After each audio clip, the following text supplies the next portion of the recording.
আমাদের ছাদ বাগানে কয়েকটা গাছ আমি লাগিয়েছি, তো আজকে কিছু আমি ম্যানিওর দেবো, অর্থাৎ লিকুইড যেটা সার হয় সেই সারটা দেবো।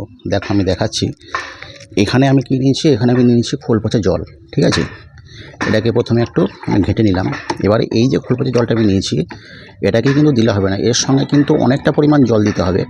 অর্থাৎ যে পরিমাণ এখানে আমার লিকুইড মানে মাস্টার্ড যেটা রয়েছে আর কি খোল, তার সঙ্গে মোটামুটি এর সঙ্গে 6 ভাগ আমি জল মেশাবো। ঠিক আছে, তো চলো আমি দেখাচ্ছি।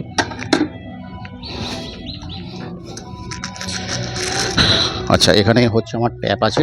ঠিক আছে, এবার ট্যাপে আমি জল ভরে নেবো এবং পরিমাণটা মোটামুটি কিন্তু আমি নিয়ে নেবো এখানে।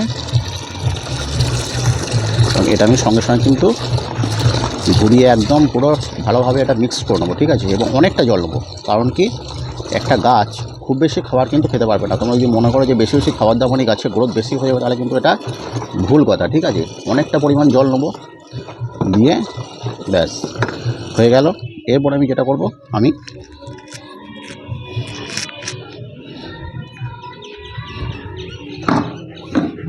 এখানে আমি মাগ নিয়ে নিচ্ছি।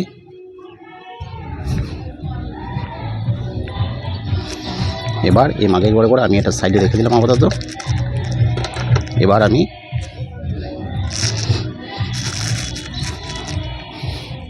প্রত্যেকটা গাছে গাছে আমি কিন্তু এইভাবে দিয়ে দেবো। ঠিক আছে, এই গাছটা দিয়ে দিলাম 1 মগ করে, জাস্ট একটু সামান্য একটু। এই গাছটা দিলাম।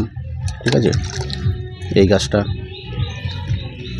একটু দিয়ে দিলাম সামান্য একটু, বেশি দেওয়ার প্রয়োজন নেই। ওকে, কারণ এর মধ্যেই কিন্তু গাছের গ্রোথ হয়ে যাবে। বেশি দিলে কিন্তু এটা গাছের ক্ষতি হয়ে যাবে, কারণ কি আমরা যদি বেশি খাবার খাই তাহলে সেটা কী হবে, আমাদের বদ হজম হয়ে যায়। গাছের ক্ষেত্রে কিন্তু একই ব্যাপার কাজ করে। ঠিক আছে, তো এইভাবে প্রত্যেকটা গাছে আমি দিয়ে দিচ্ছি। দেখো তোমরা, এই গাছটা দিয়ে দিলাম একটু।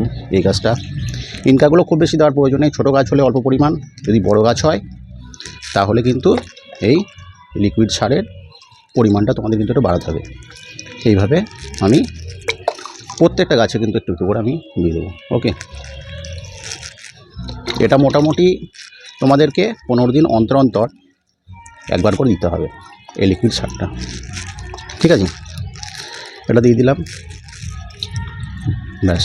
এরপরে তোমাদের যেটা করতে হবে, দেখো এগুলো নষ্ট করবে না। ঠিক আছে, সবই আমি একটু একটু দিয়ে দিয়েছি। এরপরে একটু করে জল দিয়ে দেবে। ঠিক আছে, এখানে ঠিক আছে, এই গাছটা আমি আরেকটু দিয়ে দিই। গাছের এমনিতে একটা তেজি ভাব তোমরা লক্ষ্য করছো, আরও কয়েকদিন পর দেখবে এই যে সারটা দিলাম, তারপর আমি তোমার পরবর্তী নেক্সট ভিডিওতে দেখাবো। ঠিক আছে, আমার একটু লেটে লাগানো হয়েছিল। এরপর আমি কী করব, এটা হচ্ছে জার। ঠিক আছে, এই জারেতে আমি জল করবো। আমি জল ভর্তি করে নিচ্ছি। উপরের ট্যাপ থাকাটা কিন্তু ভীষণ সুবিধা। ঠিক আছে, তাহলে কিন্তু আমাদের জল বয়ে বয়ে নিয়ে আসার দরকার নেই। এর মধ্যে থেকে আমি কিন্তু গাছগুলোকে জল স্প্রে করে দিতে পারবো। কারণ কি এই জারের মাধ্যমে জলটা স্প্রে করলে কি হয়, মানে মাটিগুলো সরে নড়ে যায় না, এবং খুব ভালোভাবে কিন্তু ওয়াটার স্প্রেইং ব্যাপারটা হয়। বন্ধ করে দিলাম, সামান্য করে একটু জল দিয়ে দেবো এভাবে। এখানে একটা সরস্বতী পুজো চলছে, সেই জন্য কিন্তু এখানে একটা মাইকের আওয়াজটা ক্যাচ করে নিতে পারে। তো যাই হোক, আমার কথা হয়তো নিচে শুনতে পাচ্ছ প্রত্যেকেই। এইভাবে বেশি দেবো না, তাহলে কিন্তু সারটা বেরিয়ে চলে যাবে। ওকে, আর একটা কাজ করতে হবে, এখানে যে কুঁড়িগুলো আছে কুঁড়িগুলো কিন্তু তোমাদের ভেঙে নিতে হবে। ব্যাস, আমার এখানে জল দেওয়া কমপ্লিট হয়ে গেল। এই গাছটা আমি একটু দিয়ে দিচ্ছি, আর এই গাছটা একটু দিয়ে দিচ্ছি। ওকে, এবার আমি এটাকে রেখে দিচ্ছি। ঠিক আছে, আর একটা জিনিস করতে হবে কি, এই যে গাছগুলো রয়েছে এই গাছগুলো একটু করে কুড়ি দিতে পারলে ভালো হয়। ঠিক আছে, এই যে কুড়ি বেরোচ্ছে, কুড়িগুলো কিন্তু তোমাদের তুলে ফেলতে হবে। ঠিক আছে, আমি দেখো কেটে দিচ্ছি এইভাবে। এবার হাত দিয়ে দিয়ে সমস্ত এই কুঁড়িগুলো কেটে তোমরা দেখবে, এখানে খুঁজে খুঁজে দেখবে যে কোথায় কী কুঁড়ি হয়েছে। ঠিক আছে, এইভাবে দেখবে। দেখো এই গাছটা এখানে একটা কুঁড়ি বেরোচ্ছে, যেমন এখানে একটা সাইডে একটা কুঁড়ি বেরোচ্ছে। ঠিক আছে, এই কুঁড়িটা কেটে দেবো। তারপরে দেখো এইখানে আর একটা দেখো কুঁড়ি রয়েছে, এই যে এই কুঁড়িটাও আমি কেটে দিলাম। এখানে দেখো এখানে একটা কুঁড়ি রয়েছে এখানে। ঠিক আছে, এই কুঁড়িগুলো কেটে দিলে কী হবে, গাছটা এখন গ্রোথ হবে। এবং তারপরে কিন্তু দেখো এই গাছটাও যেমন রয়েছে, এখানে এই কুঁড়িটা কেটে দেবো, এখানে এই কুঁড়িটা কেটে দেবো। আবার দেখো এখানে অনেকগুলো কুঁড়ি রয়েছে। ঠিক আছে, তাহলে এটা কিন্তু ডালপালা মেলবে, এবং পরবর্তীকালে আমরা কিন্তু এখানে একটা রয়েছে, এটা আমরা অনেক বেশি করে কিন্তু ফুল পাবো, ঠিক আছে। তো এই গাছটা মোটামুটি আমি তুলে ফেলেছি। এবার এই গাছটা যেরকম রয়েছে, এই গাছটাতে অনেকগুলো কুড়ি রয়েছে। এই কুড়িটা আমরা সমস্ত তুলে দেবো একইভাবে। একটা কুড়ি, এখানে একটা কুড়ি আছে, ঠিক আছে, এখানে একটা কুড়ি আছে, এগুলো আমরা তুলে দিলাম।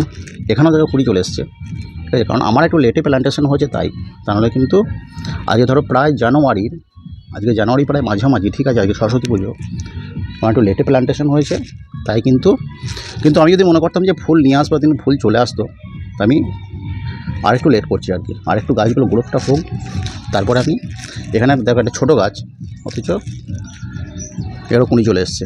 এবার এটা হচ্ছে চন্দ্রমল্লিকা, এর কুড়িগুলো কিন্তু একইভাবে আমরা তুলে দেবো।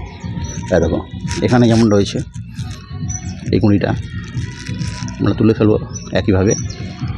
সব ভালো করে দেখবো কোথায় কী কুড়ি আছে, এবং কুড়িগুলোকে সব আমরা তুলে দেবো, ঠিক আছে। তাহলে কী হবে, গাছের গ্রোথ বেশি হবে, ফুল কিন্তু বেশি আসবে, ঠিক আছে। এবার দেখো গাছগুলো খাবার পেয়েছে, এত ডালিয়ার কুঁড়ি চলে এসছে, এখানে এত কুঁড়ি চলে এসছে। বড়ো হোক এই গাছগুলো, তারপর আমি নেক্সট ব্লগ নিয়ে চলে আসবো। তো আজকের মতো এখানেই শেষ করছি, দেখা হচ্ছে পরের ভিডিওতে।